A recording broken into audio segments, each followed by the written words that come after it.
Assalamualaikum warahmatullahi wabarakatuh. Nama saya Iftikhatul Ilmi, NIM 185, kelas Informatika 4B3. Saya akan menjawab pertanyaan dari Ibu tentang analisis problematika keragaman. Yang pertama, problem keragaman serta solusinya dalam kehidupan. Masyarakat majemuk atau masyarakat yang beragam selalu memiliki sifat-sifat yang dasar. Contohnya terjadinya segmentasi ke dalam kelompok-kelompok yang seringkali memiliki kebudayaan yang berbeda. Yang kedua, memiliki struktur sosial yang terbagi-bagi ke dalam lembaga-lembaga yang bersifat non-komplementer. Ketiga, kurang mengembangkan konsensus di antara para anggota masyarakat tentang nilai-nilai sosial yang bersifat dasar. Keempat, secara relatif seringkali terjadi konflik di antara kelompok yang satu dengan yang lainnya. Secara relatif, integrasi sosial tumbuh di atas paksaan dan saling ketergantungan di dalam bidang ekonomi, dan adanya dominasi politik oleh suatu kelompok terhadap kelompok yang lain.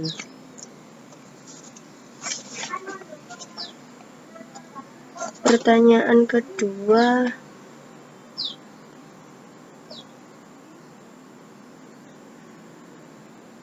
tentang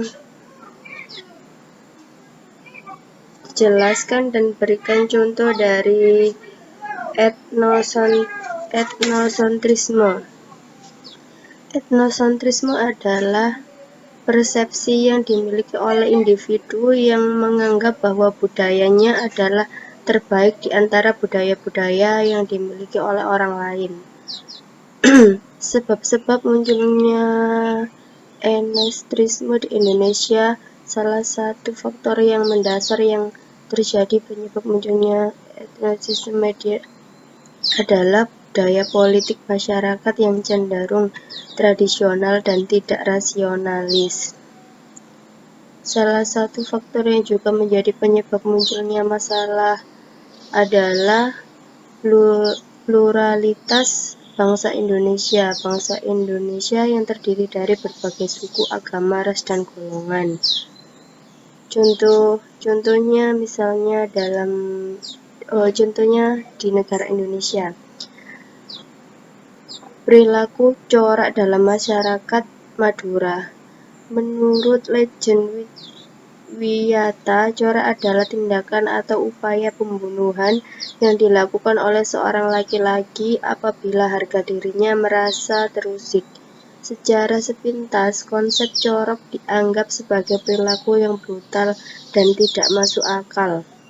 Hal itu terjadi apabila konsep corak dinilai dengan pandangan kebudayaan kelompok masyarakat lain yang beranggapan bahwa menyelesaikan masalah dengan menggunakan kekerasan dianggap tidak masuk akal dan tidak manusiawi.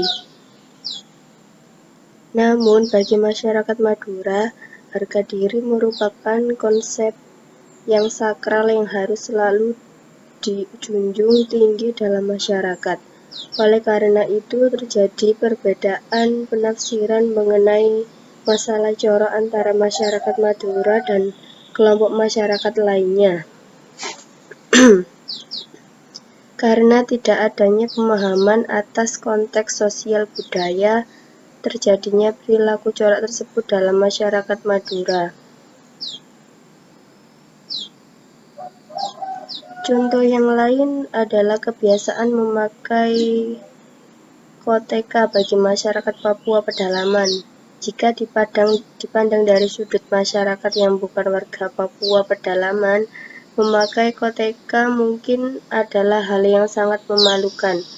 Tapi oleh warga pedalaman Papua, memakai koteka dianggap sebagai suatu kewajaran, bahkan dianggap sebagai suatu kebanggaan.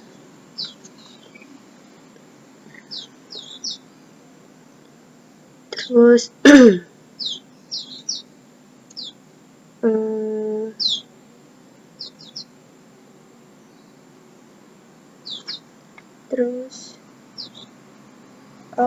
jelaskan stereotip dan berikan contohnya. Stereotip adalah sebuah pandangan atau cara pandang terhadap suatu kelompok sosial, di mana cara pandang tersebut lalu digunakan pada setiap anggota kelompok tersebut ketika memperoleh informasi, biasanya dari pihak kedua atau media, sehingga kita cenderung untuk menyesuaikan informasi tersebut agar sesuai dengan pemikiran kita, tanpa melakukan observasi yang lebih mendalam. Oleh karena itu, kurang melakukan observasi, maka cara pandang mereka cenderung sangat sempit. Ini sudah merupakan pembentukan stereotip. Bisa dalam hal buruk, bisa juga dalam hal baik. Contohnya, kita pasti pernah mendengar bahwa orang Ambon itu jago nyanyi dan main musik. Ini sesungguhnya salah satu contoh dari stereotip. Asal muasal stereotip ini pasti gara-gara melihat banyak penyanyi-penyanyi hebat di Ambon yang muncul di publik. Sebut saja Glenn Fredly, Melly Goeslaw, terus Lex Trio, dan masih banyak lagi. Melihat keadaan tersebut, masyarakat langsung menggeneralisasikan secara sempit dan picik bahwa semua orang Ambon itu jago nyanyi dan main musik, padahal belum tentu begitu kondisinya. Terus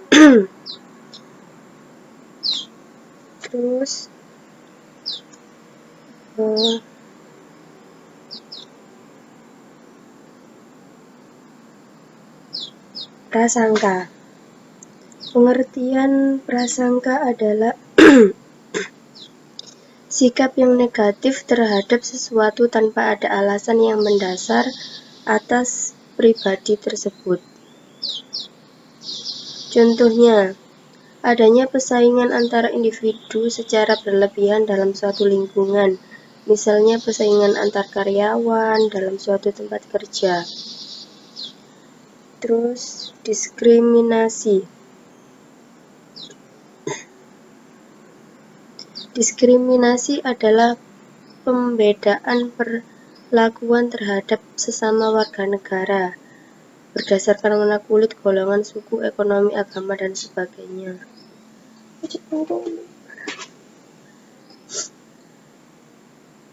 Sedangkan contoh diskriminasi adalah Cina sebagai kelompok minoritas sering menjadi sasaran sosial, walaupun secara yuridis telah menjadi warga negara Indonesia, dan dalam UUD 1945 bab 10 pasal 27 dinyatakan bahwa semua warga negara mempunyai kedudukan yang sama dalam hukum dan pemerintahan.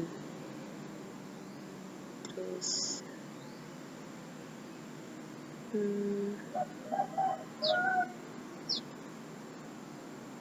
rasisme.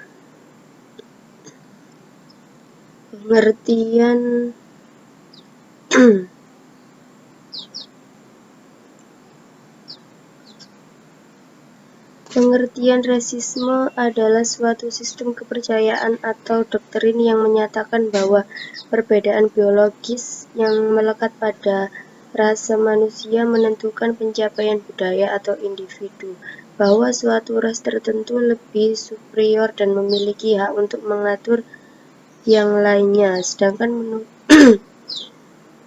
dan rasisme diartikan juga sebagai paham atau golongan yang menerapkan penggolongan atau pembedaan ciri-ciri fisik dalam masyarakat. Contoh yang paling nyata dari tindakan rasisme adalah politik apartheid di Afrika Selatan yaitu kebijakan yang menyangkut pelayanan penduduk dengan mengutamakan golongan kulit putih dan menindas golongan kulit hitam. Meskipun kebijakan politik apartheid tersebut telah musnah di Afrika setelah beberapa tahun lalu, seiring dengan perkembangannya menuju kehidupan yang senantiasa berlandaskan hak asasi manusia di negara paling ujung selatan benua Afrika itu, namun tidak di dunia sepak bola. Rasisme masih merupakan virus yang susah diberantas. FIFA sampai